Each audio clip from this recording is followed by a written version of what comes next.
okubeera omwavu okubanga nsula mu kayumba kasubi ka musoolini si kyekizibu mu nsi Katonda ffenna atutonda nga tuli bwereere nga tetulina kye tulina era muno waba azimbye amayumba nga mulaba waaba afa ajja genda ng'ali bwereere nga yakola ki nga we yajja kyova olaba woba ofudde n'erinnya lyennyini tolisigaza tosobola kugamba omulambo gwa Hamu guliwa oba ofuuse mulambo tuziika ddi oba tokyalina kyo omuntu waafa n'erinnya takola ki talisigaza kyova olaba ofuuka mugenzi baba tebakyakuyita lugonvu kati ey'enjawulo gye tuyina wakati w'abagagga n'abaavu kufumiitiriza kababe bantu kinnoomu kagabe mawanga kababe bazungu abazungu baatusukkulumako ku kufumiitiriza n'okujja wano ku colonialism.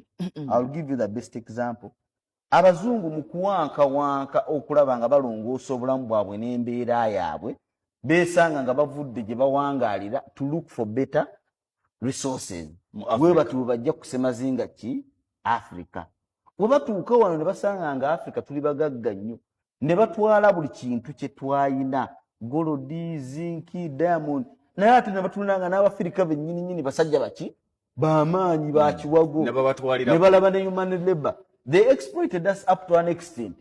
Etwala ki abantu kyali kyakujooga ne lwakuba baali balina kye batusinga kye bayita okufumiitiriza era mudda baatwala abantu nejjukiro batwala abantu ekiseera kyatuuka ebitongole nga bivuddeyo nga human rights zaali zitandise mu common law UK nga woolaba amakyaki gaali gatandise okuwakanya embeera eyo eya slavery kati nga woolaba n'Abafirika bennyini baali batandise okuwakana Majimaji rebellion mu abalabanga South Africa Abashaka Zulu kati okyabakaluubirira okukola human slavery ne bagamba nti kati ate Omufirika ono lwaki tetujjaawo physical slavery ne tukola mental colonialism ko tutambulira paka kati bwe twabawakanya okututwala mu buddo nga kiringa ekyeyoleka ne baga kati kabatufuge bwongo bwaffe ne bakwata systems z'amasomero the imported and education systems ne bazireeta wano nga kututambulira kyovola buli mwana amala okusoma wano alowooza kukolera ki bazungu abaddugavu abali mu nsi z'abazungu ssaawa eno nga bagenze baagala nga ne tikiti bazeegulidde bangi nnyo okusinga bye baatwaliranga ku miguwa lwa nsonga lwaki mutwala ng'alwana ng'awalira ate nga nsobola omunnyonnyona n'akola ki n'ategeera amaanyi ge tukolesa mu nsi z'abazungu eyo nga tugazizza wano mulowooza tegasobola tukulaakulanyanga eggwanga enjawulo eri wakati w'obwavu bwaffe n'obugagga bw'abazungu kufumiitiriza kuba wabeera ebyobugagga bye bajja wano bye bibakuumidde mu bugagga ewaabwe ffe tetusobola bikolesa nga tebinnava wano naffe ne bitugaggawaza tetunnatuukawo emyaka gyaffe gikyali tetunnatuukawo awo ndowooza kati si kyakufumiitiriza obutekkiririzaamu ekyo kyennyini kyoba olaba nafuna omukisa ne bampita ekyankwanza okwogerako n'ababaka naye nakulembeza ensonga emu njijukire naera nabo ti obwongo buno operation mindset change kyekyokka ekisobola okulongoosa mu direction y'eggwanga lyattu Uganda.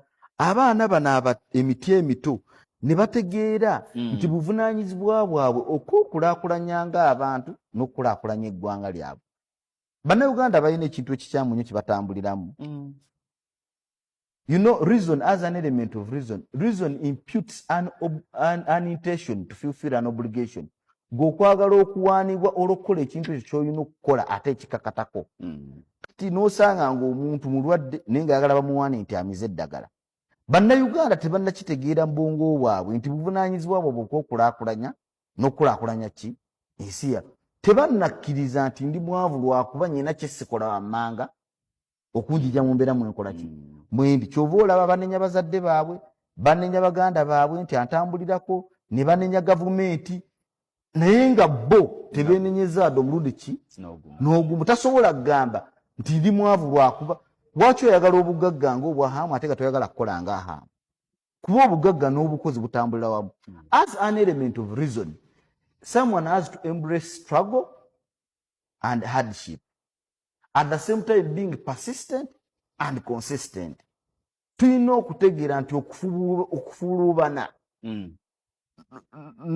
n'embeera embi, it is part of the struggle gye tulina okuyitamu okutuukako kyetukola kyetwagala. Era munnayuganda munnange ali yandaba, bw'oba olaba nga obulamu bwo bugonvu nnyo ekiyitiridde, manya nti you are not struggling towards anything in life.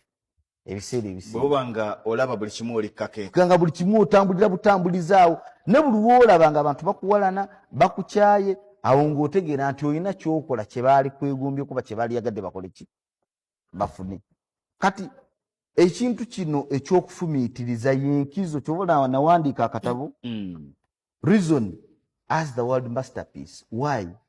Because with reason someone embraces a fact of like the ability to take a risk, to have a focus and vision, have self-responsibility, the ability to forgive and forget, okusonyiwa n'okwerabira, the ability to be patient.